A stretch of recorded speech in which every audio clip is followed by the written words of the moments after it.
Assalamualaikum warahmatullahi wabarakatuh. Alhamdulillahirrahmanirrahim. Wassalatu wassalamu ala asrafil anbiya'il mursalin wa ala alihi wa sahbihi ajma'in, amma ba'du. Kaum muslimin rahimakumullah, dalam surah Al-Mujadalah ayat 11 Allah berfirman, yarfa'illahu alladhina amanu minkum walladhina utul ilma darajat. Allah meninggikan orang-orang beriman di antara kalian dan orang-orang berilmu dengan beberapa derajat. Iman dan ilmu dan iman satu kesatuan dalam Islam yang tidak bisa dipisahkan. Apakah itu yang menyangkut ilmu-ilmu umum ataupun khusus pada ilmu agama, yang akhirnya kedua ilmu pun dari Allah Subhanahu wa Ta'ala.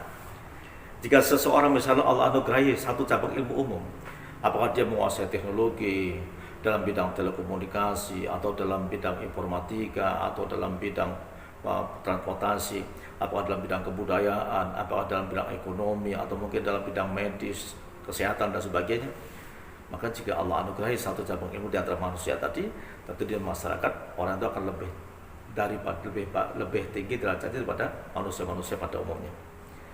Maka demikian keadaan ilmu ini. Demikian pun seandainya Allah berikan seseorang dengan ilmu agama yang dalam, pemahaman yang luas, Allah berikan dia hikmah, lalu dia menjadi orang yang soleh dan berpikir bagaimana orang lain pun menjadi soleh, maka dia transfer keilmuan dia.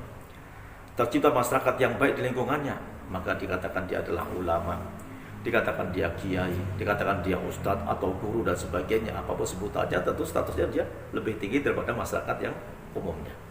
Inilah ilmu. Sehingga Islam itu sangat memprioritaskan daripada ilmu. Dan Islam di awal saat Islam penyebaran dalam perang Badar itu bahkan diberantas buta huruf oleh Rasulullah SAW.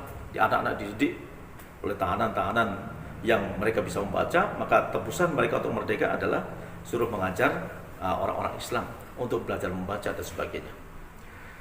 Kemudian kita lihat di dalam surah yang Allah turunkan pertama kali, yaitu surah Al-Alaq, dalam kata yang pertama itu kalimat iqra yang menjadi perintah, kata kerja perintah. Iqra artinya bacalah, karena dari membaca inilah gerbang ilmu itu dimulai sebetulnya. Apakah itu ilmu yang tersurat dan tersil akan nampak dan hakikat yang Allah berikan kepada dia ketika dia ada dalam jalan-jalan keilmuan itu. Maka perkembangan ilmu yang merubah peradaban kepada manusia itu, perkembangan yang luar biasa. Kita bisa lihat bagaimana hasil ilmu yang terus berjalan maju. Sebetulnya Islam sangat memprioritaskan daripada ini. Maka Rasulullah mengatakan dalam mafhum hadisnya dikatakan, tuntutlah ilmu mulai dari buayan sampai liang lahat. Artinya seumur hidup kita untuk belajar dan belajar. Dan kemudian mulai kapan sebetulnya proses pembelajaran ini dimulai? Ternyata Allah menerangkan dengan indah dalam surah Al-Baqarah ayat 30.